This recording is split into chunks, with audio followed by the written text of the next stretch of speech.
Hello, good morning, and welcome to Trust TV's Daybreak, right here, reaching you from the nation's capital, making sure that your morning gets off to the best of starts. I am Ibrahim Yusuf. And I'm Darshan Hussein Usman. Good morning and thank you for joining us. It's a beautiful morning indeed, a hot morning. And, the weather is still not as bright as it usually is at this time. And then I think there was a little bit of drizzle last night. Yes, I think it's most likely because of the heat. Yeah, it has been hot. So much is actually going on. The fuel scarcity, the queues are back. Exactly. And I really don't even know what to say about it because I tried to get some last time and it was horrible. And then, it was a horrible and then the naira scarcity again. The naira scarcity is still there. dragging. Yeah. It's so many things happening, and it's good for one at this moment to actually have a positive mindset, no matter what.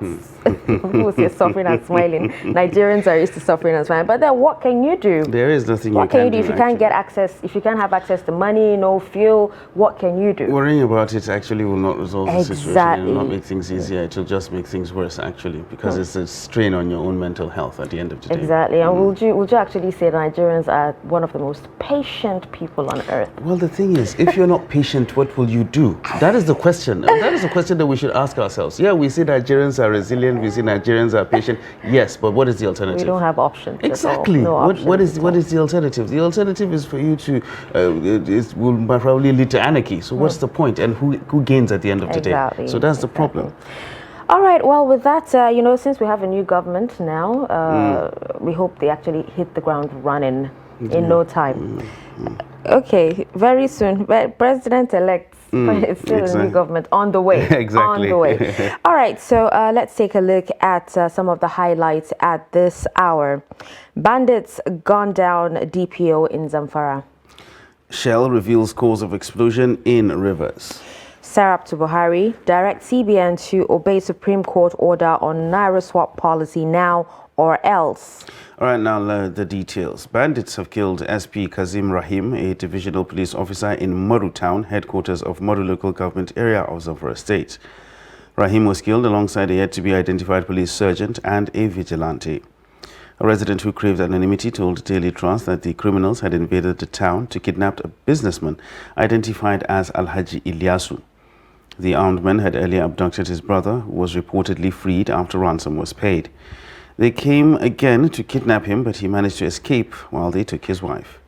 The DPO mobilized his men to foil the attempt by the criminals to kidnap the businessman, but lost his life in the gunfight. All right, moving on to the next story. The Shell Petroleum Development Company of Nigeria has said the investigation into Friday's explosion at the Rumuekbe section of the Trans-Niger pipeline in Rivers shows that the blast was caused by activities of oil thieves. SPDC, in an updated statement on Sunday, noted that a joint investigation by representatives of regulators, host communities, operators, and State Ministry of Environment on Saturday found a breach on the TNP. A statement by Mr. Michael Adande, spokesperson of SPDC, regretted the loss of lives in the incident and commiserated with families of victims. He added that security agencies conducting rescue operations had not come out with exact casualty figures. Meanwhile, the police in Rivers confirmed that about 10 people died on Friday following the explosion. And now to other matters. Socio-Economic Rights and Accountability Project, SARAP, has urged President Muhammadu Buhari to, as a matter of urgency, publicly direct the Central Bank of Nigeria to comply with the order of the Supreme Court in the suit on Naira swap policy. The group, in a letter dated 4th March 2023 and signed by its Deputy Director, Kolawale Oluwadare, the organization said there is an overriding public interest in disclosing the details of the measures the government and the CBN are taking to effectively and satisfactorily obey the Supreme Court decision. The Supreme Court last week extended the validity of the old 200, 500 and 1,000 Naira notes till December 31st, stating that the CBN must continue to receive the notes from Nigerians. The court held that the President's directive on the redesign of the new notes without due consultation was invalid. All right, and with that, we wrap up highlights at this hour, and we move on to more packages and more stories on our Okay, we move on to more stories right about now. Let's move on. President Muhammadu Buhari arrived in Doha on Saturday night to attend the 5th United Nations Conference on the Least Developed Countries. Now, his participation at the summit precedes an official visit at the invitation of the Emir of Qatar, Sheikh Tamim bin Hamad Al Thani, and Kehinde Amodu, who is on the entourage of the president in Doha, now reports. The United Nations Conference on the Least Developed Countries holds once in a decade and provides an opportunity to garner the support of the international community for accelerating sustainable development in least developed countries, as well as assist them to make progress towards achieving prosperity. Nigeria is not one of the 36 nations listed as least developed countries, but is committed to supporting the most vulnerable countries to meet their development challenges because a large number of them are in Africa. 70% of this number is in Africa, and all of the problems of the world are around these few countries. They have about 14% of the global population, but put together all of their GDP is less than 1.3% of the global GDP. In terms of export of manufactured goods, they control less than 1%. So they are bedevilled by so many things: debt crisis, problems of borrowing, hunger, insecurity, compounded by climate change, and all of the things that have been generated by global recession and the coronavirus epidemic. So this meeting, perhaps more than even the General Assembly of the United Nations, it is to bring everyone together, the least developed and those that are developed, to talk about the problems of these countries that need to be supported, need to be pulled up. As most of these countries struggle to find sustainable solutions to challenges of poverty, adverse effects of climate change, food and energy crisis, as well as high debt burden, the question to ask is what is different about this conference? This is focusing essentially on what to do in order to solve problems. Other meetings may be happening, talk shops and all of that, but the thing is that you expect that there will be an action plan that will be generated from Doha, as was the case when they last met 5 years back in Istanbul. So we expect an action plan, arising from this. The summit will be attended by world leaders, the private sector, civil society, and youth organizations. After the summit, President Buhari is expected to engage one-on-one with the Emir of Qatar to work out partnership between both countries on Nigeria's own peculiar challenges. On the president's entourage to Doha, Kehinde Amodu, Trust TV News. Meanwhile, politicians in the country have been advised to apply caution and guard their utterances in order not to truncate the nation's democracy. Some groups under the aegis of Katsina Youth Enlightenment Crusade on Peace and Development gave the warning at a press briefing. Abdullahi Yamadi has more. Though the groups admitted that the just concluded presidential and National Assembly elections were characterized by sharp practices, but yet could be described as the best in Nigeria's political history. The group, which is non-partisan, urged Independent National Electoral Commission (INEC) to rectify some anomalies which include late commencement of election, late delivery of election materials, and voter endorsements by politicians, among others. In Katsina, Kaduna, Zamfara, Sokoto, Kebbi State, Kebbi and Niger State, citizens are being decimated by the menace of banditry and terrorism. We hope to see a clear blueprint on how to bring it an immediate and definite end. While calling on Nigerians not to compromise peaceful coexistence on account of political ambition of any politician, the group appeals to the president-elect to form an all-inclusive government. We urge him to also listen to the voices of building a new Nigeria, including from well-meaning individuals across all other political parties. We call on him to assemble a committee of experts in the economic field to bring to an end the financial predicament Nigerians are facing today. In specific terms, the group called on the incoming President Bola Ahmed Tinubu to complete some federal projects initiated by the successive administrations in Katsina State. The rail project from Kano to Maradi of Niger Republic passing through Katsina State. The completion of Kano to Kaduna Federal Highway. The construction of 75 megawatt plant at Lambarimi, Katsina State. Ketco Booster Station in Katsina. School of Nursing and Midwifery in Malumfashi. And the proposed Funtua Agricultural University. Many political observers hope to see improvement as it relates to electoral laws during the upcoming governorship and state assembly elections. Abdullahi Ismayamadi, Trust Television News, Katsina. A Jos-based local inventor of hospital equipment, Abdullahi Ibrahim, says he believes that the locally made equipment are very effective and more durable than the imported ones from foreign countries. Now, the inventor, who works at Enkilishi Street off Just North Local Government Area of Plateau State, says he has made several local equipment which were tested by medical experts, attracting recommendations of medical doctors. Ado Musa completes the story.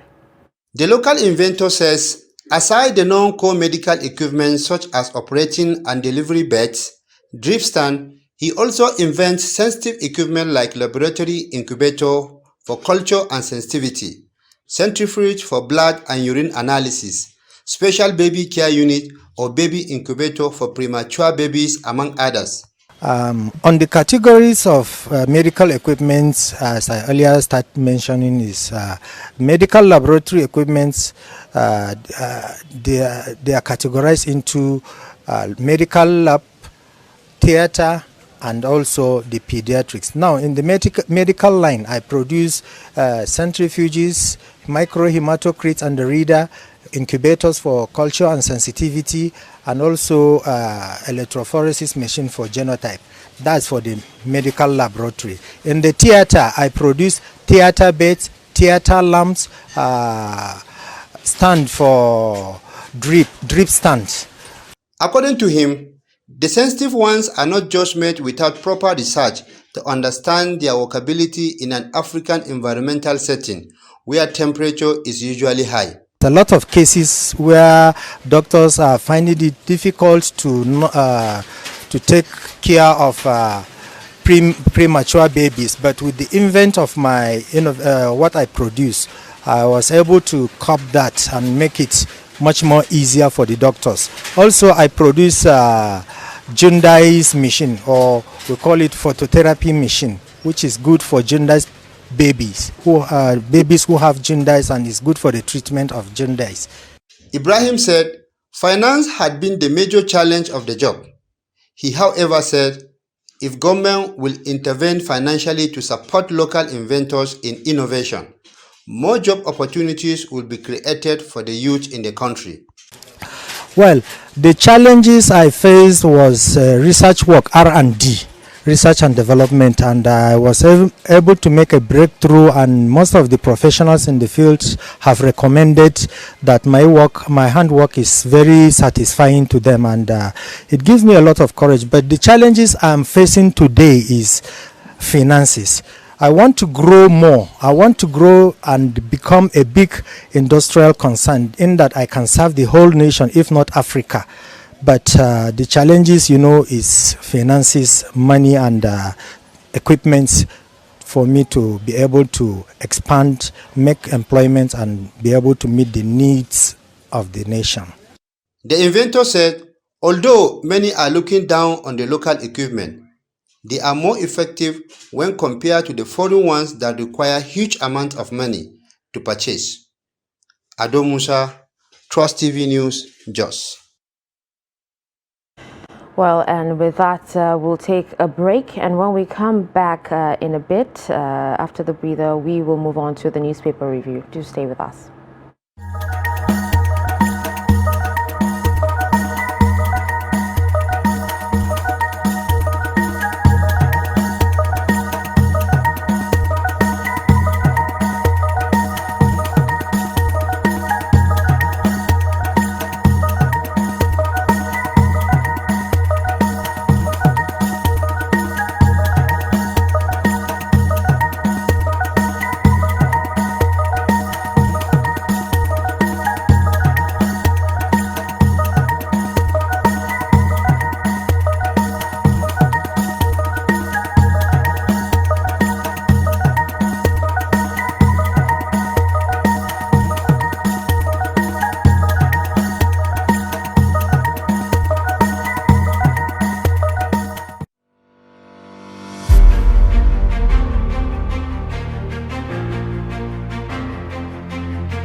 depends on where you find that a look at this. Not necessarily tribal or regional. But I have said that.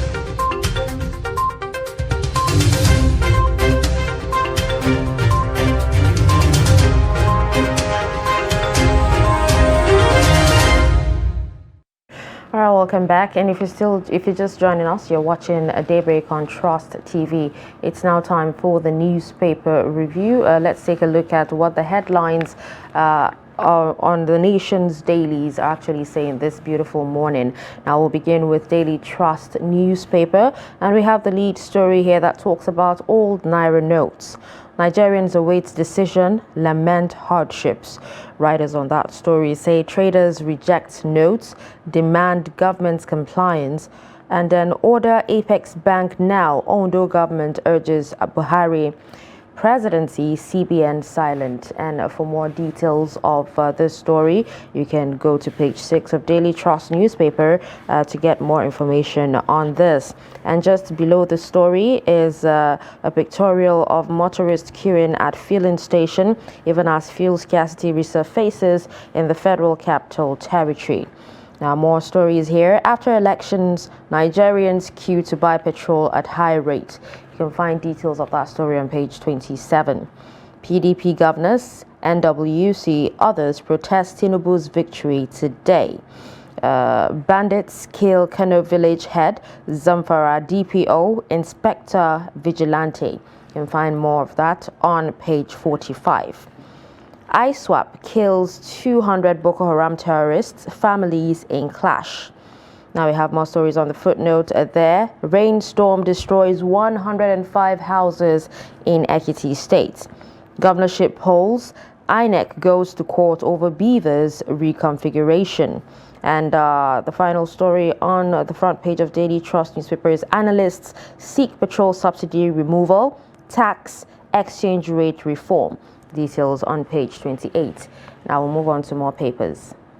The next newspaper we're looking at is the Nation newspaper, and the major story on the front page goes, Tinubu's pledge to Nigerians, I will not disappoint you.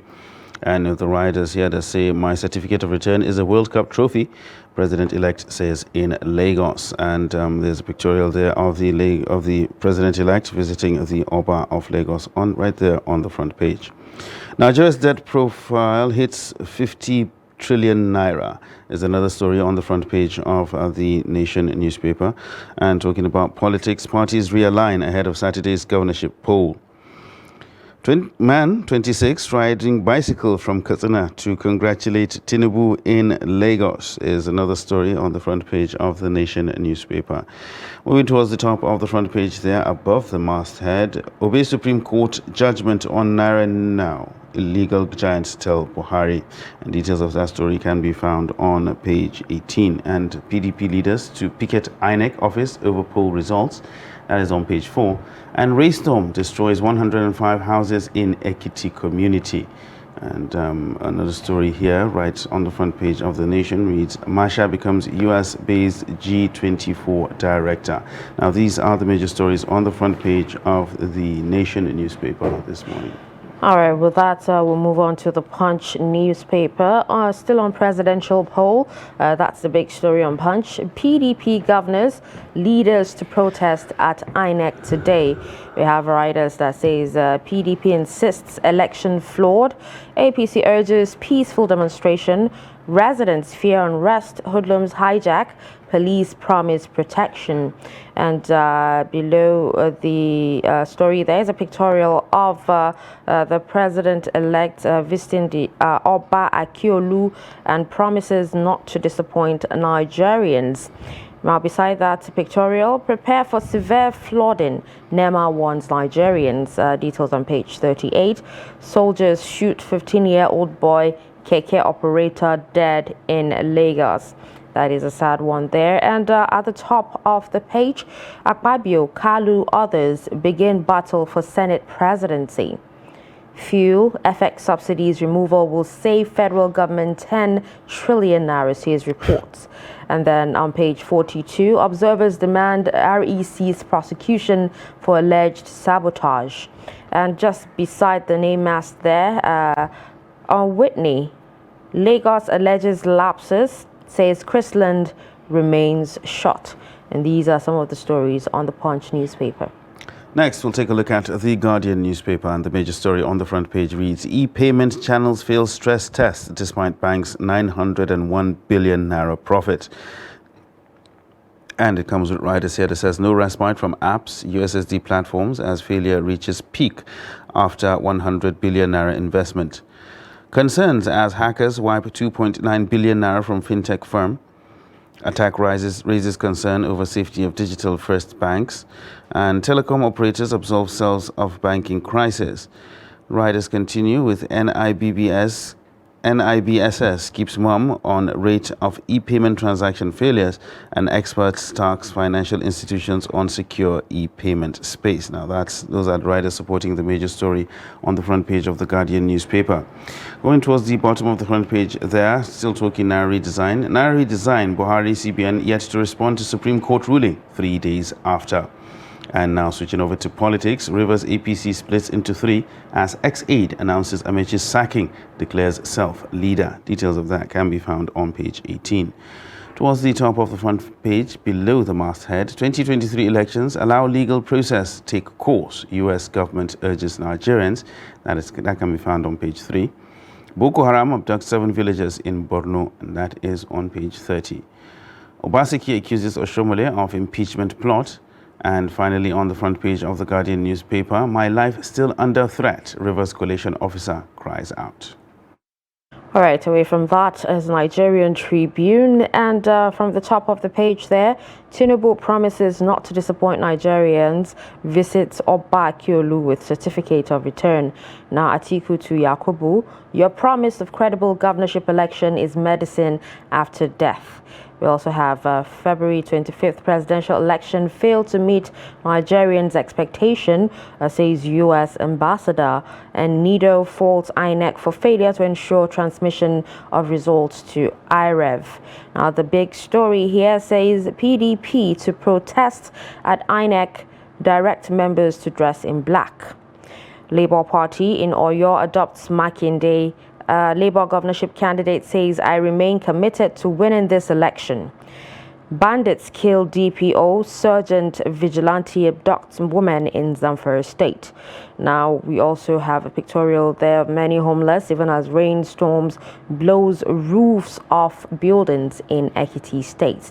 And with that, we wrap up stories on Nigerian Tribune. Next, we'll take a look at the Blueprint newspaper. The major story on the front page is Ohaneze Ndigbo speaks. God hasn't destined Obi's presidency for 2023. And riders here that says Tinubu capable, victory well deserved. Hails Obi for unprecedented change in structureless LP. Cautions on the use of Lagos votes to persecute Ndigbo. Details of that story can be found on page 6. On page 24, you'll find a story, Cost of Naira shoots up food prices. And Tinubu takes victory song home, assures Lagosians, I won't disappoint.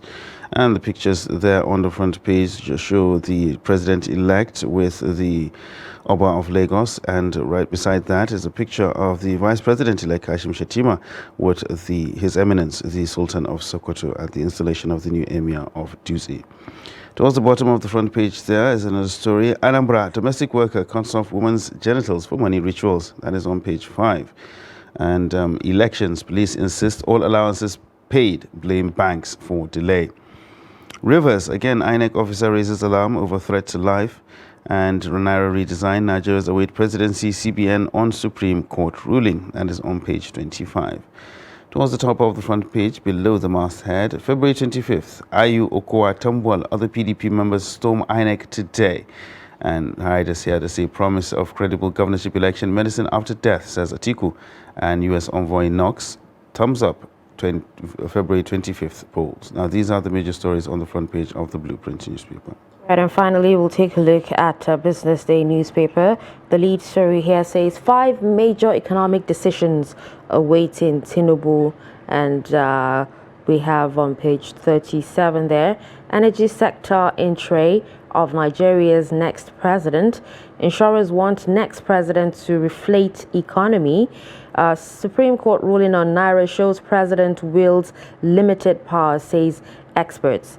And more stories here. Manufacturers' confidence in Nigeria's job market hit 21-month low. Inbound travelers squeezed on naira scarcity, and details can be found on page 39. On a commentary, Nigeria's election results put disenfranchisement in the spotlight. And at the top of the page there, you have all eyes on CBN after Supreme Court says old naira notes stay.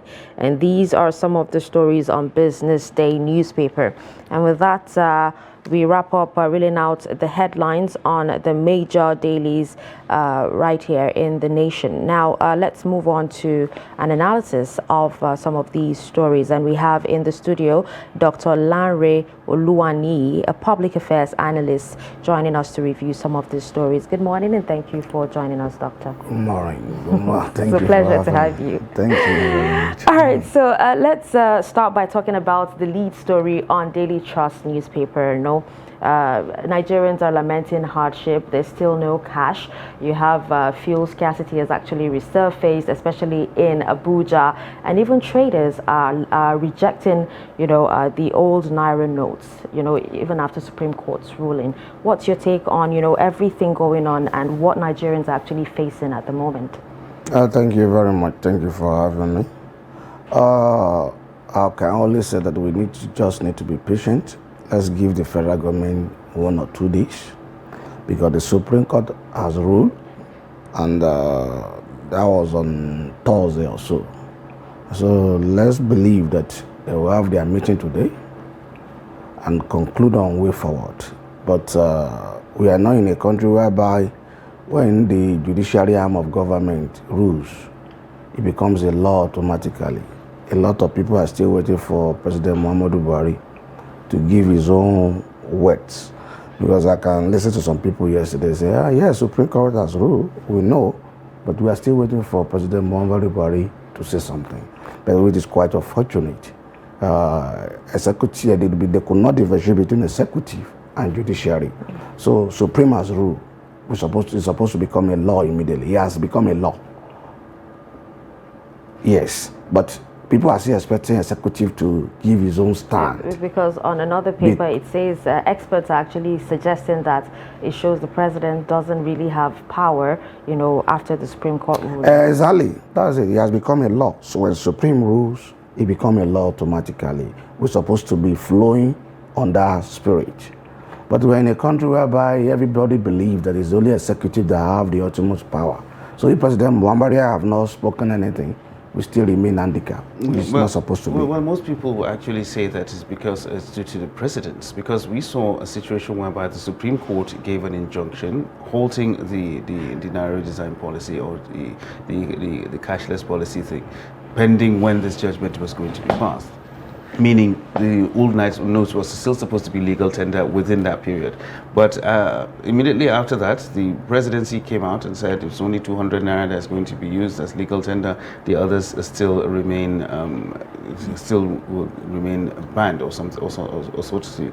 So that's why I think people are still of the opinion that they need to see what the president has to say or the CBN has to say first before it's not supposed to be so. That's what I'm saying. It's not supposed to be so in a normal society. That's the truth. When Supreme Court rules over a judgment on either electioneering that and I declare this governor a winner, did they wait for president to say yes, go and implement it? Did I not wait for Mr. President before they implement it? The answer is no. Why must we wait for Mr. President before we proceed on the normal daily activities? It's because we are not in a normal society, because there are separate arms of government. And the head of judiciary have ruled, and it has become a law. It's bind on me, it's bind on Mr. President himself. So, because Mr. President do otherwise in the last judgment, that makes people to be worried. So, and it's not good for our democracy. Okay, so we're talking about, we just finished talking about the cash crunch. What about the queues that have resurfaced in petrol stations?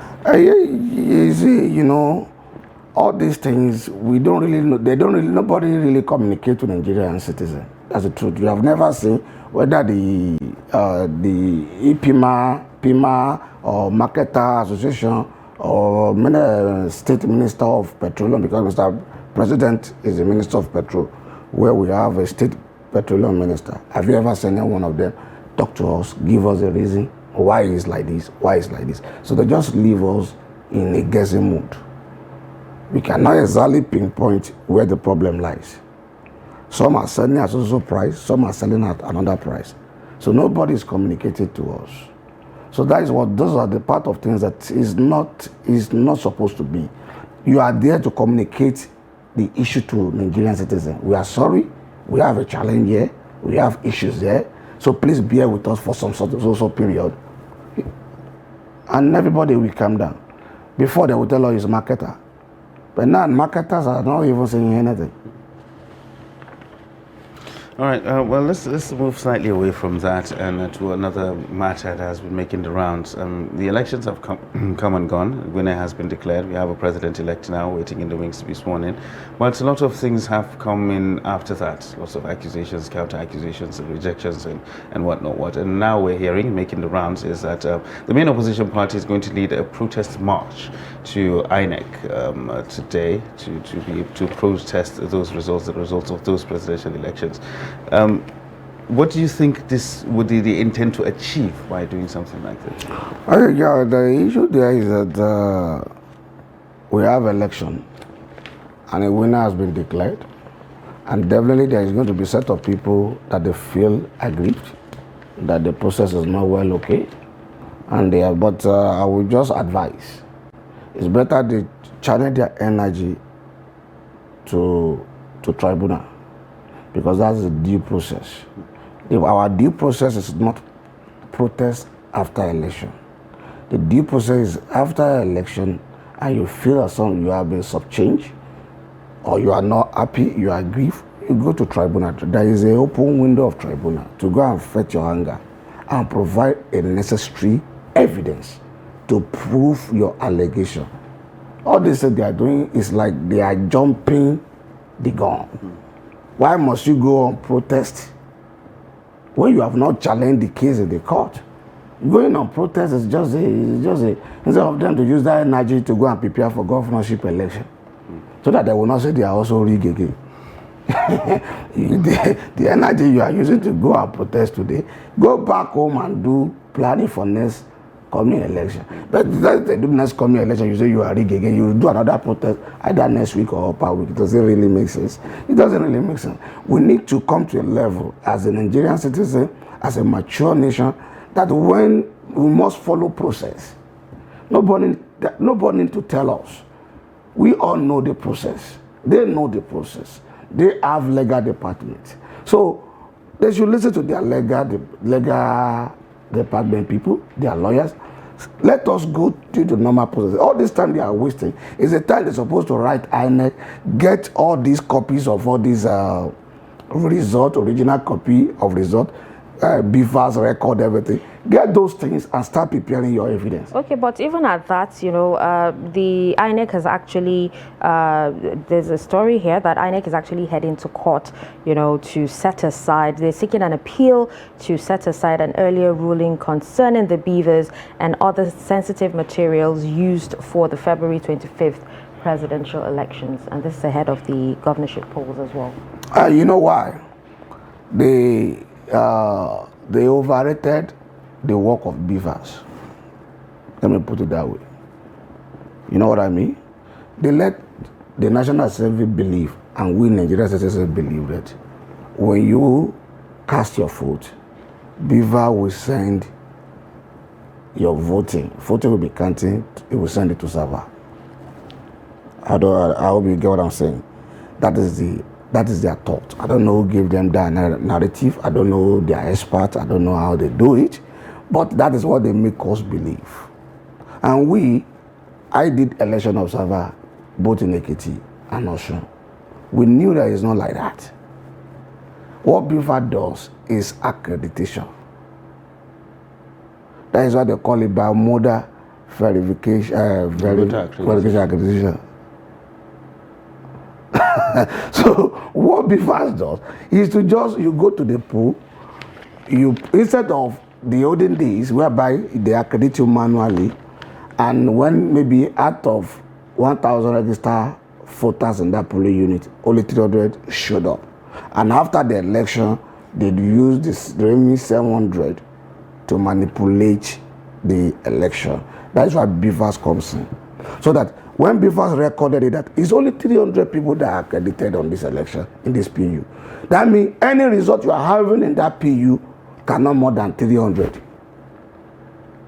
That's all. That's the area the Beavers called. But when it comes to displaying of results, it still go back to manual. Why manual? We have for the party agent, whereby they attest to result on the sheet. And that sheet was taken to local government collation, from local government to state collation to the federal collation. But some are arguing that the National Assembly elections, National Assembly results, some of them actually found their way onto the server, were uploaded during it's what error. was going on. It's error because someone was saying they brought Jigawa, wherever they posted it in Port Harcourt. It's after they get those things at the National Assembly, at the National Collation Center, the resource sheet signed by all the party agents, they start uploading it. Maybe they will upload this River State, this, so you can go there and check if they are corresponding with what you have in your hand. So out of that, it's human error. It's just only scan and send they are doing. It's human error. So there is nothing like automated result. That's what everybody expects. That immediately I cast my vote, there will be a way that it will tell you that I've casted my vote for social party now, and it goes there. You casted your vote, it goes there. No. All right, so let's quickly breeze through the City and Crime page on Daily Trust newspaper. That's pages 24 and 25 before we move on to more headline news. Now, we have man bags 3 years in jail for theft of food stuff. We have NPC nabs man over fraud in Kano. Chrisland School remains shut, says Lagos State government. Investigate killing of man wearing cloth with my picture, Folarin urges police. You can win and still go to jail, Ogun CP tells politicians. Insecurity, Yobe reviews KK riders' operations. Again, bandits abduct women, kids, 9 others from Kaduna community. Police neutralize 2 kidnappers, rescue victims in Bauchi, and NDLEA nabs India-bound businessman with 9.40 kilograms of heroin in Lagos. Now, these are some of the stories on City and Crime. All right, talking about other things now, the environment mostly. We saw a story here on Daily Trust saying that a rainstorm has actually destroyed some houses in the community in Ekiti State already. And of course, and on the Punch newspaper, we're having a report here that says we should expect heavy flooding in the country, and that's according to NEMA warning Nigerians about the floods to come. We're not even in the thick of the rainy season, but we've started seeing things like this. Are we looking at it the right way? Are we taking the right measures to actually do this? I don't think so, because NEMA is doing their job, and they are focused, and they have seen what is going to be, what is coming, and they have released it to the society. It's not left to leadership of various states to take them serious and start making measures. But you are in a society whereby if it does not happen, they will not react. Are they more preoccupied with elections? That does not. Election is one side of governance. So you have commissioner in charge of all these things. So we are in a country whereby election is here, everybody focus one thing. Must we abandon governance and face electioneering alone? No. Governance should be going pari passu with the election, with the electioneering. So they have commissioner in charge of those things. So immediately you got this information in any various state, they're supposed to be serious about it, check their environment, especially some states that are prone to flooding. So we hope so that they will do so. We cannot conclude yet, and we believe we are just charging them to do so if they have not. So that is their responsibility. So that there will not be chaos, and at the end of the day you start running, asking for relief, asking for the other thing. But they have given a warning now, and nobody will refer back to this when it happened. All right, let's take a look at a story on Daily Trust that says analysts seek petrol subsidy removal, tax exchange rate reform. And a similar story on the Punch newspaper that says fuel and forex subsidies removal will save federal government 10 trillion naira, and this according to report. Do you agree with this? And if yes, what do you think, or where do you think they can channel this 10 trillion naira to be able to ease the burden that the removals would actually like the hardships that it will cause on Nigerians? Well, I think Nigeria need to be prepared, because definitely everybody have agreed. What I mean by everybody, even all the presidential candidates. And later, I think I don't need to talk about presidential candidate again. The president-elect has already said it in his blueprint that he's going to remove subsidy. So subsidy is going. And people don't understand that when subsidy goes, we are not going to be buying fuel at the rate of 195 again. They should prepare that. They should prepare their mind, because it's federal government that are paying for the little money that make them to be buying at 195. They should prepare their mind. Now, that as it may be, if they remove subsidy, let us see good governance. Let us see standard infrastructure. Let us see our education system growing up. Let us see our public health going up. So that you will not keep calling, because it's the subsidy that they are using as an excuse. Because the subsidy that we are giving, it has taken a huge chunk of our allocation, our budgetary allocation every year. So, and we are servicing debt, even with allocation. So, if they do that, they should let us, when we are buying fuel, maybe we are buying for a rate of 300 naira or 350, and people are seeing good governance at the other side, they will not complain. If you are buying for a rate of 350 naira, and you are seeing your electricity being constant, will you need to go and be buying generator? Will you need to go and be buying fuel for generator? No. You only know that you are only buying fuel for your car. There will not be double expenses. So, remove the subsidy, fine, but channel your energy to what you know that is going to be of benefit, of great benefit to Nigeria system, especially the power sector. Okay. All right, now, in the build-up to the Presidential and National Assembly elections, one of the major things that a lot of people kept talking about was the issue of insecurity. And during the period of the election, fortunately, we didn't have the total breakdown of security that a lot of people actually thought might happen. And there was a lull in the activities of these bandits and miscreants and whatnot. But immediately after that, now we're seeing a bit of an uptick in the number of cases that we're hearing, specifically coming in from Zamfara and Borno states. What can you attribute to this? There is something they said, there is some people behind something. So when the election is, you notice that before even the election, about 2 months or so to the election, you cannot hear any story of insecurity, banditry, kidnaps or so person. We hardly heard of something like that for the last 2 months now. So we all believe that maybe, there are some people somewhere that say, come on, that you guys have to calm down. And we true. Yeah, I don't say, I don't have the facts, but I'm just guessing. but to tell you that it's our military that went and calm there, I don't know. But they know best. But my appeal, they can only appeal. My appeal to the people, to the men that be, that they believe in this nation and they should allow peace to reign. That is how we can only appeal. They should allow peace to reign. And they should allow the military to do their work. And if we have any form of banditry around insecurity left and right, they should find a way of solving it. Because if you check deep on all these issues, anything that cause issue, they are economic issues. Especially in Zamfara. That's the truth. That what happened is a tussle. And some of them may even be political, which I'm sure of. So that's why you see before the election, something calmed down. After the election, they blew up. So please, we can only appeal We can only appeal. All right, so let's take a look at a story the nation carried of Nigeria's debt hitting 50 trillion naira. Now, despite, the high debt profile of the nation, the government has actually said it will still not stop borrowing. What's your take on this? Actually, there is nothing bad in borrowing.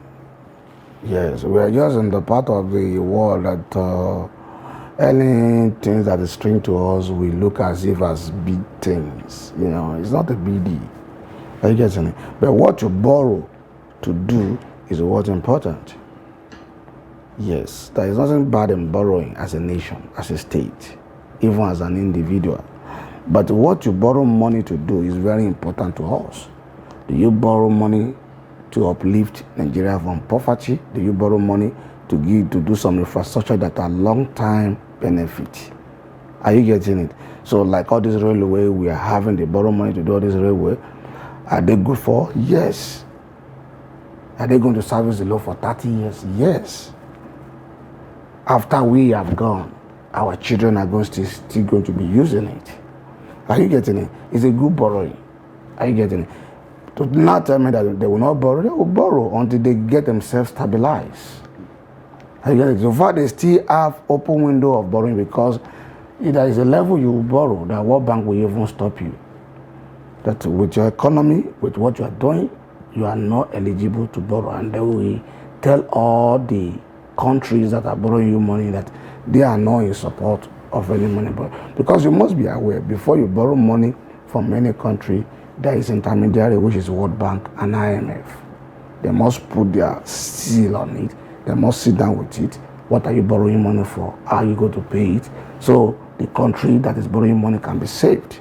So people should know that. So borrowing is not a bad thing. It's not a big deal. But what are you borrowing money for? So when we reach our peak, I think they will tell us to start thinking inward, how to generate more revenue from our country. Well, should we wait till we get there? I think that's where they are going. Which I will advise the new president-elect to look inward and see how they can generate more revenue here than borrowing. That's the issue. That's the only solution. Until we start producing. Stop fuel subsidy, get more refineries, because if we don't get more refineries, we will still be exporting crude oil. Importing refined product. That one costs us a lot of money.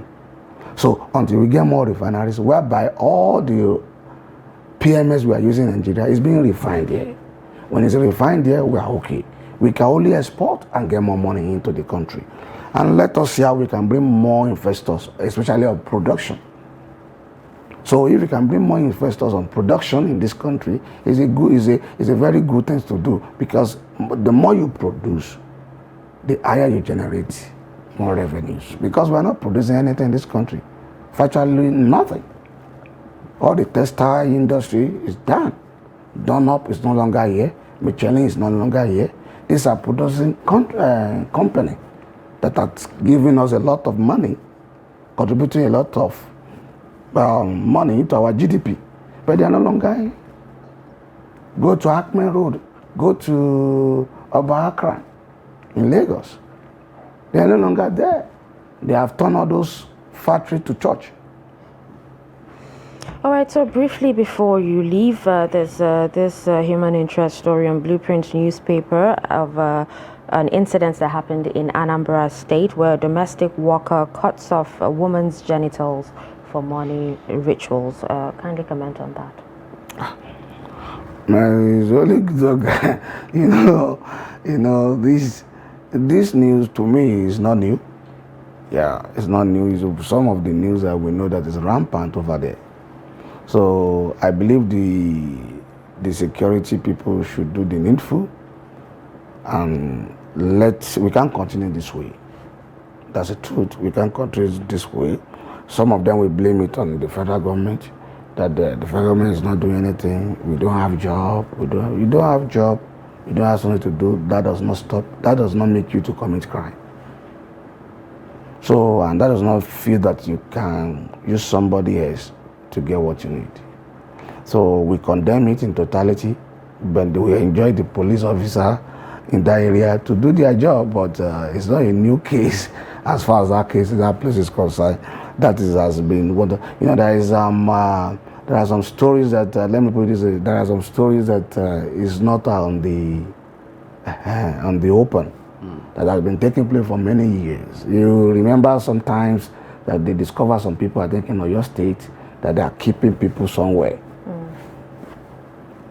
Keep people somewhere, baby factory. Yeah, they discover later in Oyo State, discover somewhere in the south, Port Harcourt, wherever. These are things that are happening in our society, that we need more volunteers on the field to unravel all these things. But we are not yet there. That's the truth, because the only media house cannot do it. We need some independent journalists that they can take it upon themselves. This is what I want to be focusing on. This is what I want to be telling. Are you getting? They will get the stories, get everything, get the fact, give it to the media house, give it to the police, and society become more. But a lot of those things are happening. A lot. All right. Well, thank you, Doctor, for analyzing the news with us this morning. Thank you. Thank you very much. It. All right. So that was Dr. Lanre Oluwani, public affairs analyst, joining us to review the headlines on the dailies this morning. And with that, we'll take a breather. And when we return at the top of the hour, Daybreak continues.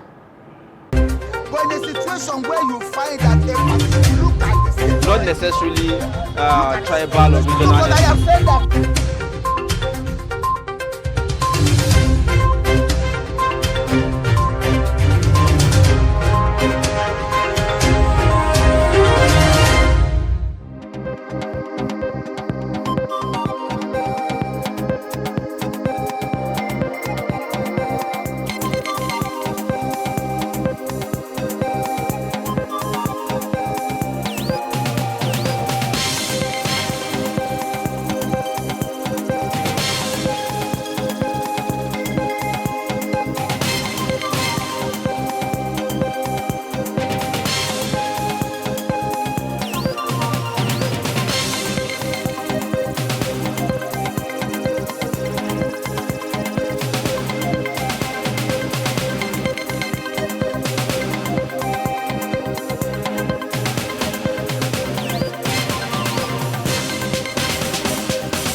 That's great.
Good morning, Nigeria. Good morning, Abuja. It's Daybreak this beautiful Monday morning, and I'm Darshan Husseina Usman. Thank you so much for staying tuned. Of course, I'm not alone in the studio.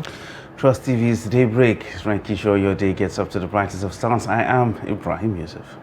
All right, let's take a look at the highlights at this hour. Bandits gone down DPO in Zamfara State. And Shell reveals cause of explosion in rivers. Serap to Buhari. Direct CBN to obey Supreme Court order on Naira swap policy now or else. Now the details. Bandits have killed SP Kazim Rahim, a divisional police officer in Maru town, headquarters of Maru local government area of Zamfara State. Rahim was killed alongside a yet-to-be-identified police sergeant and a vigilante. A resident who craves anonymity told Daily Trust that the criminals had invaded the town to kidnap a businessman identified as Alhaji Ilyasu. The armed men had earlier abducted his brother, who was reportedly freed after ransom was paid. They came again to kidnap him, but he managed to escape while they took his wife. The DPO mobilized his men to foil the attempt by the criminals to kidnap the businessman, but lost his life in the gunfight. Away from that story, the Shell Petroleum Development Company of Nigeria, SPDC, has said the investigation into Friday's explosion at Rumuekbe section of the Trans-Niger pipeline in Rivers shows the blast was caused by activities of oil thieves. SPDC, in an update statement on Sunday, noted that a joint investigation by representatives of regulators, host communities, operators and State Ministry of Environment on Saturday found a breach on the TNP. Now, the statement by Mr. Michael Adonde, a spokesperson for SPDC, regretted the loss of lives in the incident and commiserated with families of the victims. He added that security agencies conducting rescue operations had not come out with exact casualty figures. Meanwhile, the police in Rivers State confirmed that about 10 people died on Friday following the explosion. Meanwhile, the Socio-Economic Rights and Accountability Project SARAP has urged President Muhammadu Buhari to, as a matter of urgency, publicly direct the Central Bank of Nigeria to comply with the order of the Supreme Court in the suit on Naira swap policy. The group, in a letter dated 4th March 2023 and signed by its Deputy Director Kolawale Oluwadare, the organization said there is an overriding public interest in disclosing the details of the measures the government and the CBN are taking to effectively and satisfactorily obey the Supreme Court decision. The Supreme Court last week extended the validity of the old 200, 500 and 1,000 Naira notes till December 31st, stating that the CBN must continue to receive the notes from Nigerians. The court held that the President's directive on the redesign of the new notes without due consultation was invalid. All right, and away from that story, we'll move on to more stories. President Muhammadu Buhari arrived in Doha on Saturday night to attend the 5th United Nations Conference on the Least Developed Countries. Now, his participation at the summit precedes an official visit at the invitation of the Emir of Qatar, Sheikh Tamim bin Hamad Al Thani. Now, Kehinde Amodu, who is on the entourage of the president in Doha, now reports. The United Nations Conference on the Least Developed Countries holds once in a decade and provides an opportunity to garner the support of the international community for accelerating sustainable development in least developed countries, as well as assist them to make progress towards achieving prosperity. Nigeria is not one of the 36 nations listed as least developed countries, but is committed to supporting the most vulnerable countries to meet their development challenges because a large number of them are in Africa. 70% of this number is in Africa, and all of the problems of the world are around these few countries. They have about 14% of the global population, but put together all of their GDP is less than 1.3% of the global GDP. In terms of export of manufactured goods, they control less than 1%. So they are bedevilled by so many things: debt crisis, problems of borrowing, hunger, insecurity, compounded by climate change, and all of the things that have been generated by global recession and the coronavirus epidemic. So this meeting, perhaps more than even the General Assembly of the United Nations, It is to bring everyone, well, together, the least developed and those that are developed, to talk about the problems of these countries that need to be supported, need to be pulled up. As most of these countries struggle to find sustainable solutions to challenges of poverty, adverse effects of climate change, food and energy crisis, as well as high debt burden, the question to ask is what is different about this conference? This is focusing essentially on what to do in order to solve problems. Other meetings may be happening, talk shops and all of that, but the thing is that you expect that there will be an action plan that will be generated from Doha, as was the case when they last met 5 years back in Istanbul. So we expect an action plan, arising from this. The summit will be attended by world leaders, the private sector, civil society, and youth organizations. After the summit, President Buhari is expected to engage one-on-one with the Emir of Keita to work out partnership between both countries on Nigeria's own peculiar challenges.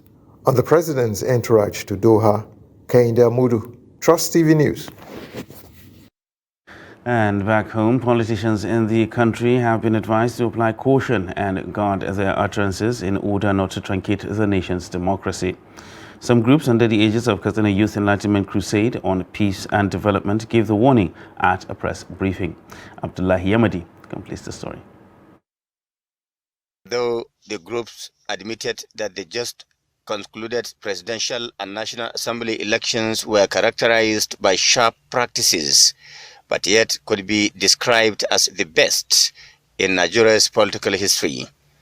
The group, which is non-partisan, urged Independent National Electoral Commission (INEC) to rectify some anomalies which include late commencement of election, late delivery of election materials, and voter endorsements by politicians, among others. In Katsina, Kaduna, Zamfara, Sokoto, Kebbi and Niger State, citizens are being decimated by the menace of banditry and terrorism. We hope to see a clear blueprint on how to bring it to an immediate and definite end. While calling on Nigerians not to compromise peaceful coexistence on account of political ambition of any politician, the group appeals to the president-elect to form an all-inclusive government. We urge him to also listen to the voices of building a new Nigeria, including from well-meaning individuals across all other political parties. We call on him to assemble a committee of experts in the economic field to bring to an end the financial predicament Nigerians are facing today. In specific terms, the group called on the incoming President Bola Ahmed Tinubu to complete some federal projects initiated by the successive administrations in Katsina State. The rail project from Kano to Maradi of Niger Republic passing through Katsina State. The completion of Kano to Kaduna Federal Highway. The construction of 75 megawatt plant at Lambarimi, Katsina State. Ketco Booster Station in Katsina. School of Nursing and Midwifery in Malumfashi. And the proposed Funtua Agricultural University. Many political observers hope to see improvement as it relates to electoral laws during the upcoming governorship and state assembly elections. Abdullahi Ismayamadi, Trust Television News, Katsina. All right, a Jos-based local inventor of hospital equipment, Abdullah Ibrahim, says he believes that the locally made equipment are very effective than the imported ones from foreign countries. Now, the inventor who works at Yankileshi Street of Jos North local government area of Plateau State says he has made several local equipments which were tested by medical experts, attracting recommendation of medical doctors. Adom Musa completes the report.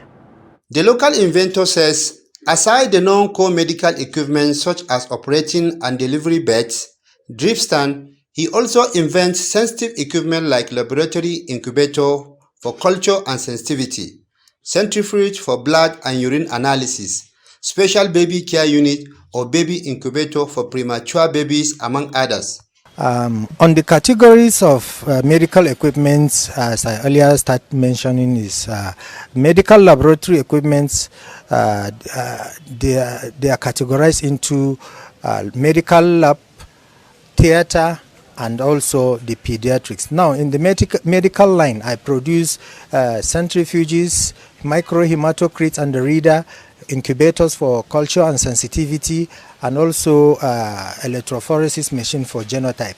That's for the medical laboratory. In the theater, I produce theater beds, theater lamps, stand for drip stands. According to him, the sensitive ones are not just made without proper research to understand their workability in an African environmental setting where temperature is usually high. A lot of cases where doctors are finding it difficult to take care of premature babies, but with the invent of my what I produce, I was able to curb that and make it much more easier for the doctors. Also, I produce jaundice machine, or we call it phototherapy machine, which is good for jaundice babies who have jaundice, and is good for the treatment of jaundice. Ibrahim said finance had been the major challenge of the job. He, however, said if government will intervene financially to support local inventors in innovation, more job opportunities will be created for the youth in the country.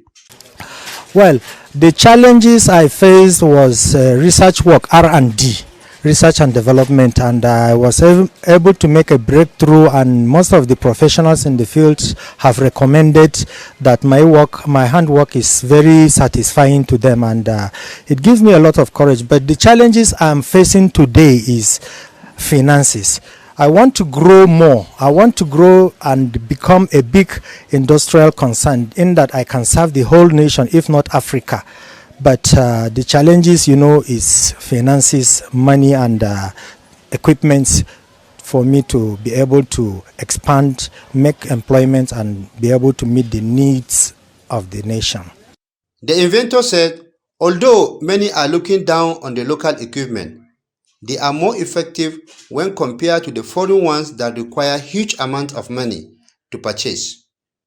Ado Musa, Trust TV News, Jos. And that's it for the headlines and, of course, reports for this hour. We'll take a short break, and when we return, Daybreak continues. To stay with us.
TV, documenting the Nigerian story.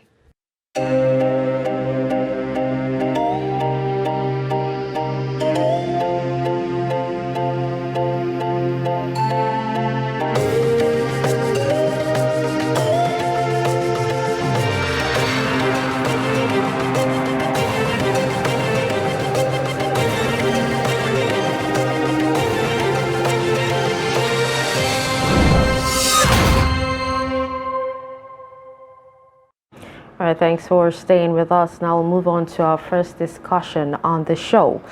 As Nigerians react to the outcome of the 2023 presidential election, an election observer, Yaga Africa, has asserted that the Independent National Electoral Commission missed an opportunity in the history of conducting elections.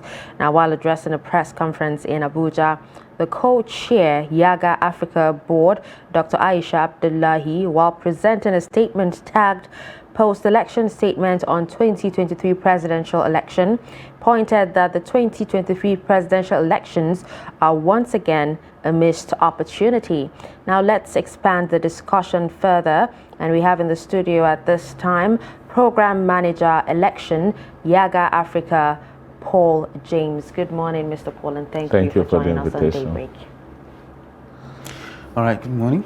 Welcome to Daybreak. The elections have come and gone, and there's lots of issues here and there concerning that. But first of all, let's look at the position of your organization. You said it was a missed opportunity by INEC. Can you further expand on that? Well, we thought the election was a rollback over what we have seen in recent times. If you compare this to Ekiti and Osun election, I know for election context, if you want to compare one election to the other election, especially the ones on a national scale. But looking at the 2023 elections, that came with a lot of promises. This is the election that was, one, predicated on the new Electoral Act, and two, also we thought with the new advancement, technology, it will be deepened further in the elections that will also help to show off citizens' confidence in the process. If you compare this to the 2015 elections, to the 2019 election, you will see some similar trends around logistics, trends around late commencement of polls, and even the violence that greeted the polls in certain locations. On the part of the commission, before the election, we were very hopeful. We thought the commission was doing something that was very commendable. For instance, for the first time, the commission decided to produce ballot papers locally, which to some extent also implied that, means that they did early deployment. In fairness to the commission did early deployments of materials. By Wednesday before the election, materials have reached most of the major cities. By Thursday, materials have started going to the registration area centers, local government headquarters, and all of that. What we saw was, the rollback on Saturday morning, but before then, we got a sense that there could potentially be problems, because on the eve of the election, for instance, we decided to deploy people across the registration areas. Even in Abuja, we had people all over the federation. We have long-term observers that have been observing the process since November of last year, that are in all the 774 local government. But specifically, we decided to deploy the Yaga leadership in Abuja to go and observe some of the processes at the registration area centers. And we got the sense that evening that some were complaining about resources, welfare for personnel. If they don't access cash, for instance, that it could impact deployment the previous morning. We reached out to some officials of INEC, and they told us, oh, this has always been a problem, but we shouldn't worry, that this will be resolved in the morning of the election. We went into that election, we saw all that had happened. For instance, on the morning of the election, if you read that report about the deployment and commencement of polls, only 27% of locations had INEC officials by 7:30 in the morning. And then if you read the INEC guideline, the guideline specifically says while the polls is expected to start at 8:30 in the morning, officials were advised to be there from 7 in the morning so they could put out all campaign materials and get the place ready for voting. But by 7:30, like I said, only 27% had at least one INEC officials. By 9:30 in the morning, according to the report, only 44% had commenced accreditation and voting. What was the trend that we saw? If you compare this to 2015, it's also about similar trend that by 9:30, only about 41% of location has started accreditation and voting. Now, the challenge we saw here is also the fact that there was similar trend as what we saw in 2019. The Southeast geopolitical zone, for instance, accreditation and voting began by 9:30 in only 11% of polling units. And then the South-South geopolitical zone in 29% of polling units. This is also similar to what we saw in 2019, that by 9:30, only 10% of polling units had begun accreditation and voting in the South-East geopolitical zone. Now, what was the worry for us? We thought the commission was just in a rush to take the bus and perhaps break the jinx of not being able to conduct election on the first day of voting for all the time that it has set out to commence the process. But was the commission fully ready? I thought they were not. If they will be honest with themselves, I thought they were not. Because, I mean, with all that had happened in the election and the kind of questions that are coming from this election, I thought the commission should have done a better job before going forward with the elections. And nothing stops the commission from even staggering the polls if they are not ready. Sincerely, we got about 150 days window to conduct election. They got until the handover period of May 29 to conduct elections. So nothing stops the commission from staggering the polls if they were not fully ready. For instance, this is the election that will be determined by the number of PVCs collected. If you recall, 4 years ago, by January to early February, we started getting weekly updates from the commission about the number of PVCs collected. And then going into February before the election, they started providing almost daily update about the number of PVCs collected. This was also the election that people kept asking questions, how many PVCs were collected? Until the week of the election, before we got the data of PVC collected per state, not per polling unit. Now, you went into this election, and now the commission is, I mean, if you recall what happened at the Collation Center, when they talk about council polling unit, and you ask, the chair will ask how many PVCs were collected in this council polling unit.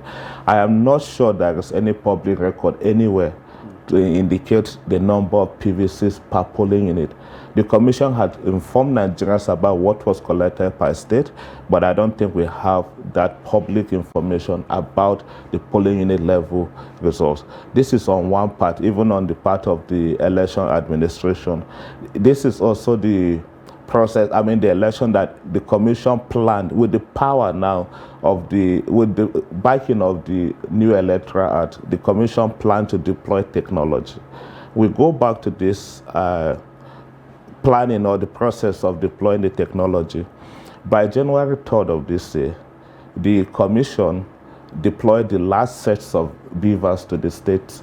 About 181,000 beavers by model voter registration systems were deployed. The intention was to test them, to field test all of these beavers before the deployment.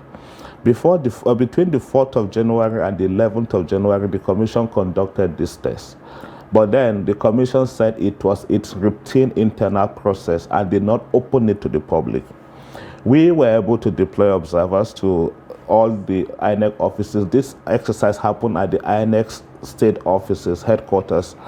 We were not allowed to observe in about 17 locations, including even the FCT. In the places where we observed, we saw some problems. Number one, most of the beavers were not connecting to the internet. We deployed over a 4-day period, and most of the report we got across board was a concern about not connecting to the internet.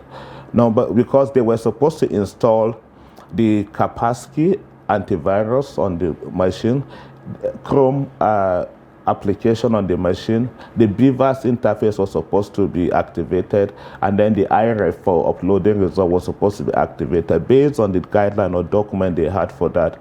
And then the problems we saw then, there were concerns with the Beavers not recognizing some fingerprints. There were concerns with even the camera on some of the Beavers, and then the power button.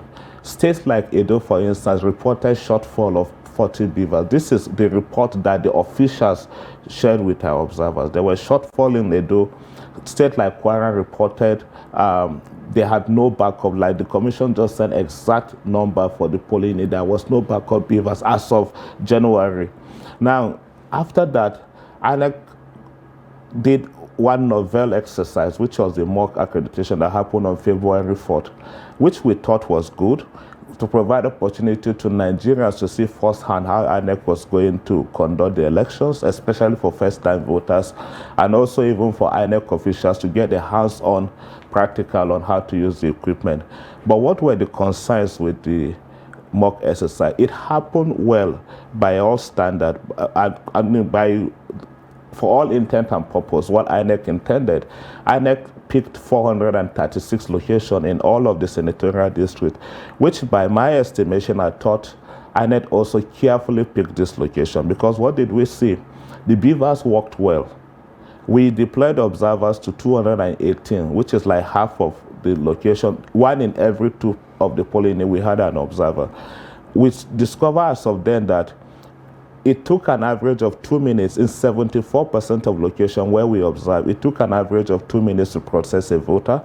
And then it took us about 3 to 5 minutes in 26% of locations, which indicate that to a large extent that process worked. But what were the concerns there? As of then, INEC intended also to do an end-to-end to upload the results during the mock exercise. Asked INEC for the report of the mock exercise. That guideline was complied with in only 16 states.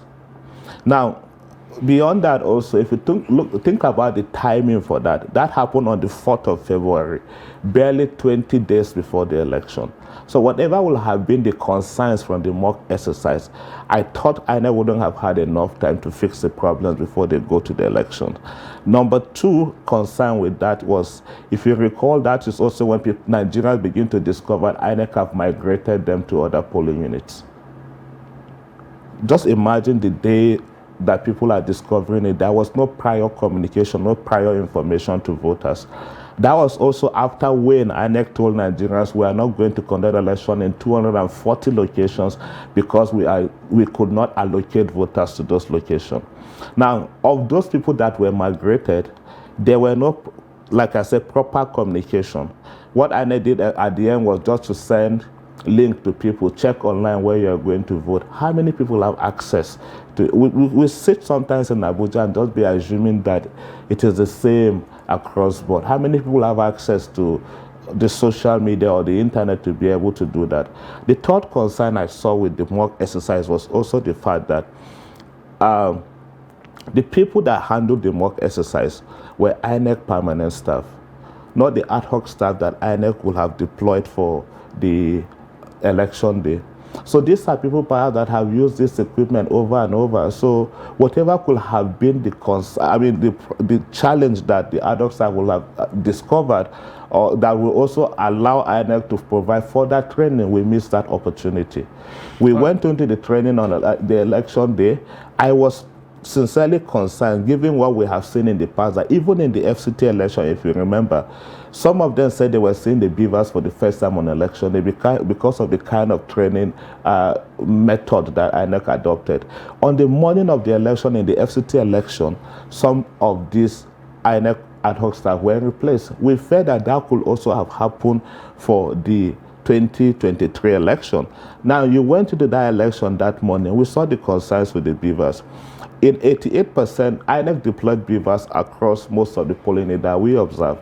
It worked effectively in 88% of locations that we observed. In about 8%, the beavers malfunctioned and was replaced. In and was fixed rather, in about 2%, they were malfunctioned and were not replaced. Now, these 2% were the locations that INEC had told some voters to return on Sunday, February 26th, for a second round of election.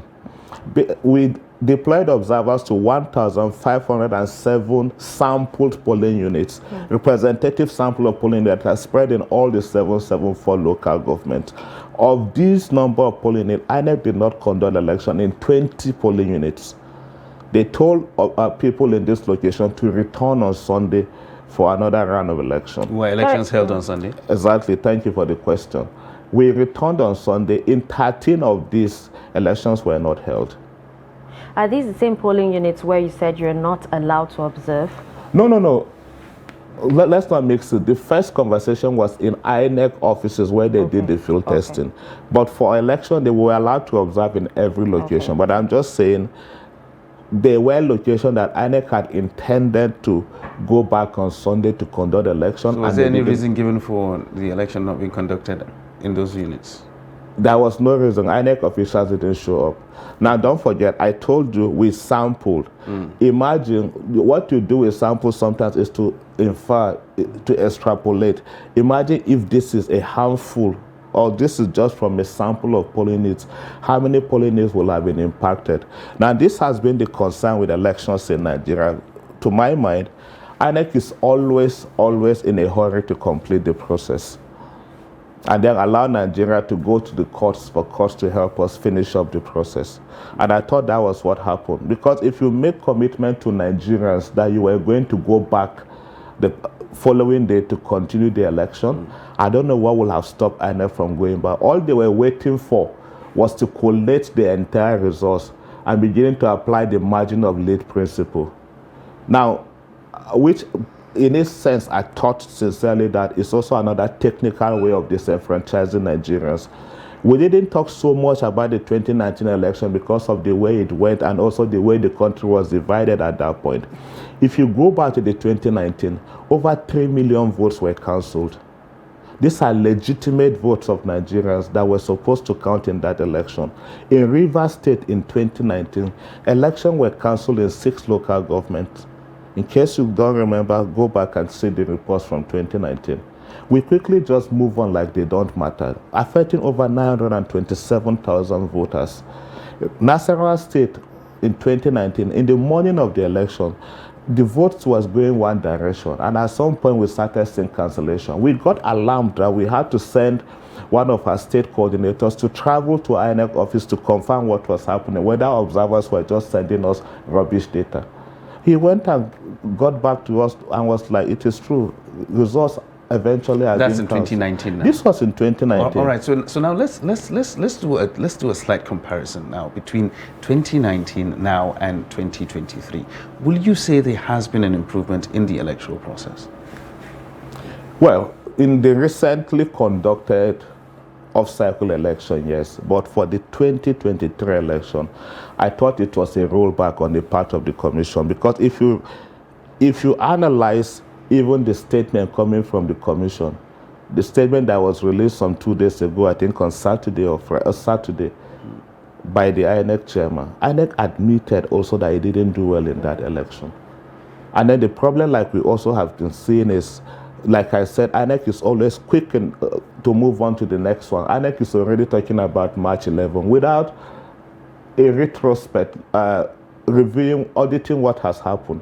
No name has been called. Nobody has been shamed. Nobody has been punished. We knew there were problems. We knew there were challenges. We're already talking about the next one. You just said they admitted that the elections didn't go well, which means they actually did a post-mortem and they did a retrospect and found out that there were problems with the election, and they admitted it. It doesn't stop at just telling Nigerians there was problem. If there is problem, you know it is your problem. Allow me as a registered voter to be able to exercise my franchise. Yeah, but that's why they said that they are going to make amends in the governorship election. They have figured out the problems that were there in the presidential, and now they're going to make amends. Well, because that's the thing.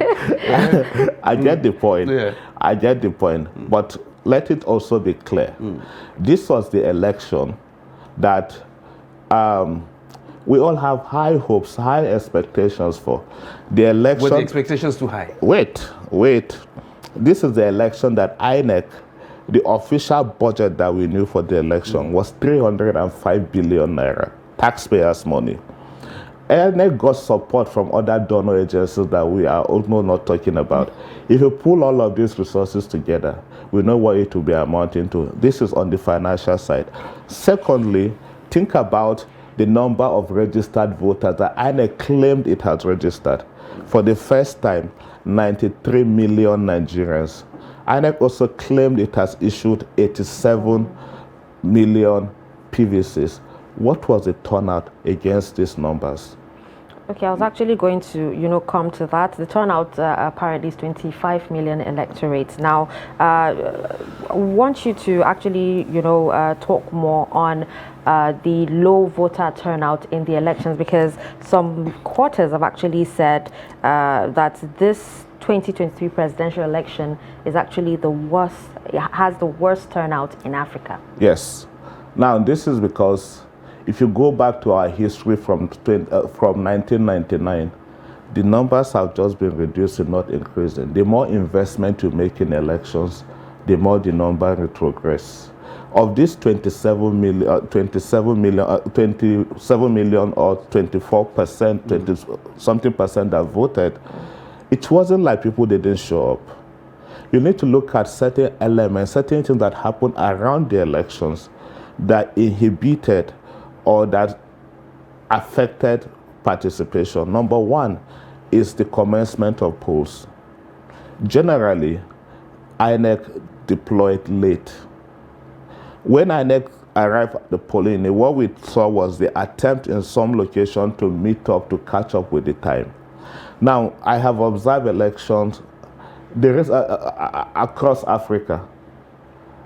The recent was even in Benin Republic. This is the only country, as far as I know, that you are conducting election under 6 hours. With the kind of population we have in Nigeria, 8:30 to 2 p.m. Most countries you go, they start election at 6 a.m. It ends at 5 p.m. or 6 p.m. Now, think about what happened on election day. Even for the application of the beavers, we thought the beavers was not evenly distributed. The voting population, I know migrated voters, but we have locations that had more than 1,000 voters. In fact, we have 10,000 locations, 10,000 polling units that have 1,000 or more. There are locations that still have 11,000 voters, 8,000 voters, 4,000 voters. Think about management of personnel, management of voters in those locations. Now, think also about how INEC allocated beavers to those locations. Not just even in the allocation of the beavers. In some of these locations, how the beavers was utilized. You will see an INEC official struggling for 10 minutes to capture one voter. All they did, to the best that I know, is all attempt to suppress voters, because if you are impatient, you get angry and you leave.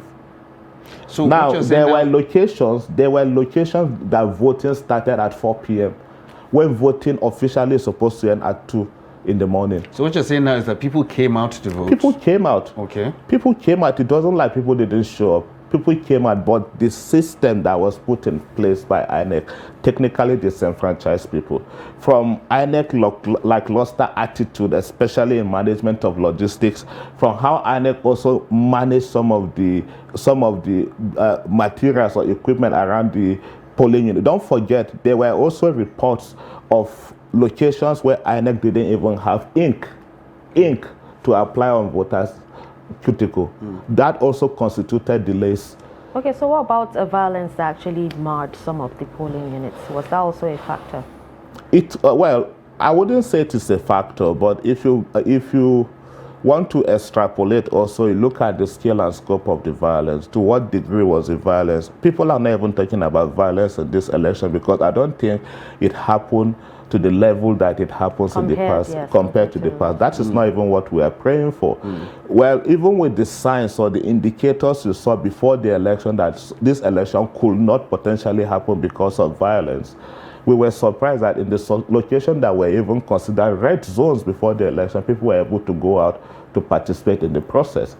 But like I said, there is no just room for excuses here. If INEC wasn't ready, we don't have to conduct election across the federation on the same day. Before the election, we conducted a pre-election mapping. Consistently from November, we issued 4 reports. In one of the reports, I think in the second or third report, we highlighted locations to the polling unit level where we thought there were concerns of insecurities because we could not recruit observers. In some places, we had to get people from nearby communities that are willing to go and observe there in case INEC will even conduct election in those locations. Because of violence, we call on the eve of the election in Niger State here, Shiroro local government, a community was sacked by terrorists because of violence. 2015 election was postponed by 6 weeks because the commission thought it was not ready because of insecurity. Okay. Well, what is stopping us from applying the same methodology now? All right, well, some of these challenges that you've actually mentioned, do you think INEC should have addressed all these before they began collation of results? Yes. So this is the problem with INEC as well. INEC is, I'm sorry, I'm very critical of INEC today because I thought after all of this, for us, we just want to be seeing progress. It is madness that every time you'll be doing the same thing and be getting the same result. I don't want our approach for election to just be transactional. I've been observing election for a number of years now, and by my estimation, sincerely, I thought this election took us back. You wanted to have a new template for measuring progress in election. But now, if people are even talking about this election, people are comparing this election to the 2007 election, not even 2011, 2015 election that also came with their own challenges. So on the part of the commission, what I thought has been the problem is public communication.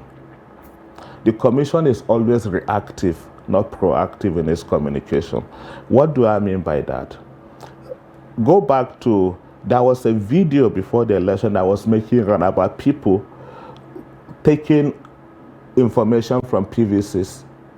The video went viral before a communication came from Festus Okoye, Director of Voter Education, INEC, National Commission of Voter Education. What was the video about? This was simply an effort by INEC to be able to harvest information about voters so they could communicate to voters that their PVCs were ready. A very good idea, a very novel exercise. What you expect the commission to have done before then was to tell Nigerians that this is what we intended to do, because there were a lot of PVCs lying fallow that INEC didn't have a central database where they could just communicate at once, maybe by text blast to voters to say your PVCs are ready, come and pick them up in social location. So they had to start going by the printed PVCs to collect voter information. Now, for the election, for instance, recently we saw another communication by INEC about the intention to continue to use the beavers even for the coming election. Why was this coming? Because there have already been propaganda. People are beginning to run with the narrative that INEC is not going to be using the beavers. All you need from INEC is a constant assurance, constant communication with Nigerians. This is the step we have taken. These are even the challenges. For me, it is better we manage expectations before we go into this exercise than to go to the exercise and then INEC is grappling with what to tell Nigerians. Think about even election day. There were reports or evidence about late commencement. What do you expect from INEC in that regard? You expect a communication from INEC that will direct or instruct its official nationwide that because of the delay in the commencement of polls, extend the time of voting. There was no such communication. So any official would just decide to use that discretion because the guidelines say they should start from 8:30 in the morning and end by 2 p.m. So every time what you see from INEC is trying to react to what the public is, public narrative about certain issues. Okay. Even on the beavers, for instance, the kind of assurance people want, with the sort of report that is coming from result upload, not uploading results and all of that, you want the communication from INEC the moment this is happening. Some of us are angry because at every point we were engaging INEC. What are your plans for this? For God's sake, we know this is you are scaling up the deployment of beavers. You have done it in other elections. In fact, even in the mock exercise, there were locations where INEC deployed 2 beavers. In 35% of location, they deployed 2 beavers. You are going to the national election that have a lot of questions about data security and all of that. You need to be providing that constant assurance to Nigerians. Look at what Nigerians are doing. The only thing you can fall back to was a video by the INEC chair in November 2022, where he made commitment that they were going to deploy beavers and then they were ready for that. By December, we had a meeting with some persons in INEC where we asked the question whether you have the bandwidth to accommodate the kind of data that is expected. Oh, we are ready. We are fully ready. We are fully ready. 176,000 polling. Everybody knows this is massive. Okay, now you just still, touching on the upload of or transmission of results. Now, a particular chieftain of the APC, his name is Ekene Enefe, actually said the reason why INEC didn't adopt the electronic transmission of results is because some parties brought in hackers from Israel and Russia to manipulate the results of the 2023 general elections. So what's your thoughts? Did we hear that officially from INEC? For me, at the moment, this is the one I should believe in from INEC. And that's why I talk about INEC's public communication.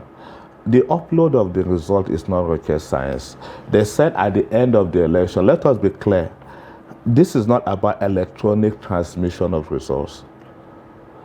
The section 47 of the new act has allowed INEC to use any means possible for voter accreditation and all of that. Now, even for the voter accreditation, what INEC intends to do is that, to my sense, what I understand is as we are being accredited, at every time, the record is uploaded on the INEC server. INEC promised Nigerians that at the end of voting, they were going to submit the number of accredited voters. So it is just beyond submission of results. They were going to submit the number of accredited voters on the IREF. Today is about 9 days after the election. Results are still being submitted. Results are still being uploaded. As of this morning, before I joined this show, 92% of these results have been submitted. So it is just beyond, it is beyond even the results. Because the number of accredited voters is what the final result is predicated upon. If you want to measure valid vote, invalid votes and all of that, it is based on the number of accredited voters in that location. So up to this moment, as we speak, INEC have not concluded the upload of that, even before we come to the results.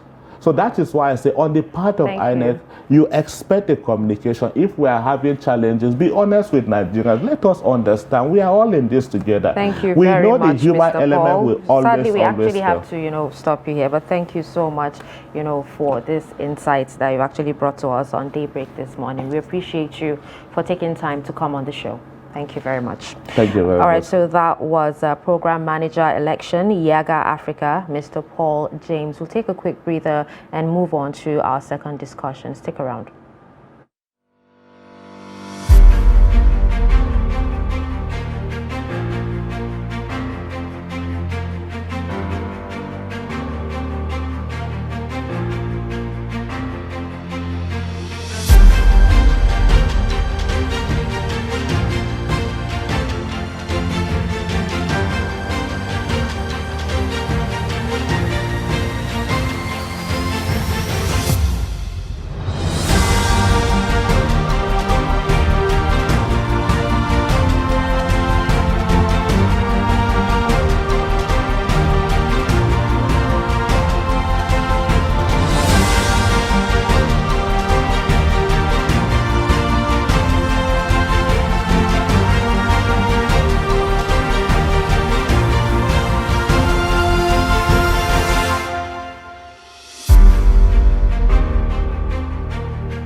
Welcome back and thank you for staying with us. Now let's move on to our second discussion. And Atiku Abubakar, the candidate of the People's Democratic Party, has won the presidential election in Osun State. Now reacting to the victory in a statement, Adekunle Akindele, the caretaker chairperson of PDP in Osun, said the result only reaffirms the validity of Ademola Adeleke's election as the state governor. Now, Chief Press Secretary to the former governor, Oyetola Ismail Omipidan, joins us in the studio for more discussion. Good morning and thank you for joining us. And the pleasure is mine. Good morning. All right, so the PDP is quite bullish when it comes to Osun State. They said since they won the presidential election there, when they just concluded general elections, now they feel that it's a stamp of approval showing that the governorship election that is currently in question right now should not be questioned. What is your take on that? Thank you very much. Good enough, before the presidential and National Assembly election, we did raise the alarm, not once, not twice, on the plot by the PDP to militarize the state. And as Allah will have it, we have their candidates, most of whom have now been elected, on tape, on viral video, where they either call their members out to deploy all manner of weapons against, our people. And on the day of the election, they did carry out their threat. As I speak to you, over 20 of APC members have been killed in Osun. One particular notorious political thug known as Carlos Wadaunsi was arrested 2 weeks to the election, but on the eve of the election, he was released. And this was the guy who led the onslaught on members in Ilesha. Now, if they claim that what happened during the presidential election reaffirms their victory, this is what I would say.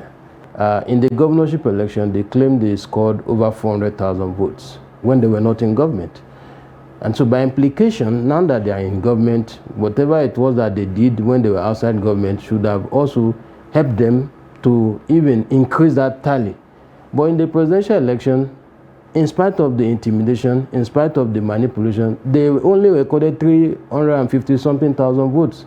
And we got 240-something, in spite of the intimidation. So for me, the outcome of that election is not a true test of what the people of Osun would have want to do. So when you got indications or when you got wind of the tactics, so to speak, just like you alleged right now that there was some underhanded tactics used by the party, when you got wind of this, did you go to the authorities? Yeah, in fact, we wrote a series of petitions.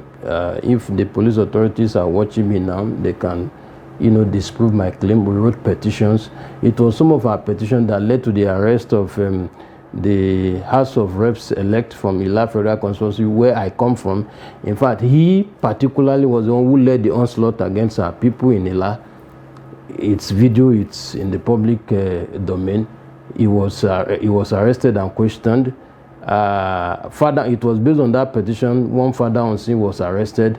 And when father on scene was arrested, there was a bit of respite. But on the eve of election, he was released. So certainly, he must have been released to do just one thing, that is to carry out what they are used to doing. And you see, because we are known for peace, and because we governed that state for 4 years before a temporary setback, and for those 4 years, Osun was known as one of the most peaceful states in Nigeria. And if within 3 months, Osun is in the news for the wrong reasons, your guess is as good as mine. But some have actually said that, it only reaffirms the validity of Ademola Adeleke's, election as governor. I have just said that it doesn't reaffirm any validity, because if during the governorship, when they were not in government, they could garner over 400,000 votes, now that they are in government, I think they should have done better, if not maintain that standard. But they came to about 350-something. But PDP actually won all the senatorial and House of Assembly seats there. Well, we have told the world that we are going to challenge those elections because we have credible evidence to show that there were infractions. For example, Emir He's called Emir. That is his alias. His real name is Olalekan Ajagungbade. He's on the wanted list of the Nigerian police, but he's one of those that is always leading the security of the current governor. So he was the one who led the team to attack polling units in Iragbiji, where my principal comes from. 2 of his boys have been arrested. I think 2 of them were arraigned in court last week. So we have evidence to prove that they never won the election they are claiming to have won. All right, so lots of issues to actually explore concerning the political chair in Osun State, but unfortunately we are out of time. But before you go, looking at all these issues right now on ground and everything, all the allegations and what you've said so far, what next for APC in Osun State? Well, we are going into election this Saturday, and I believe very strongly that we'll do better, hoping that the security will live up to their their biddings. And as far as Osun is concerned, the tribunal has reaffirmed that my principal actually won the July 16th election. The PDP, they have appealed that judgment, and we believe very strongly that inshallah will carry the day at the end of the day, because apart from the issue of overvoting, which we were able to prove beyond all reasonable doubt, we are also challenging his eligibility to contest for that election, because we have credible evidence to prove that he has no educational qualification that he's claiming to have. And good enough, the 3 justices agreed that we're able to prove that his certificates were forged, but that because he had acquired additional qualification, so to speak, they think he was qualified to stand for the election. But the argument of some of us, including myself, is that, look, if we believe foundation is everything, and we believe in the popular saying that you cannot build anything, you cannot build something on nothing, it goes further to show that since the foundation is faulty, whatever that is built on it cannot stand. So we believe very strongly that we are going to carry the day at the end of the day. All right. Thank you very much. Lots of issues to discuss. Hope subsequently we'll have you on the show so that we can explore all those angles. Thank you very much for coming on. The pleasure is all mine. Right, that's Ismail Omipidon, the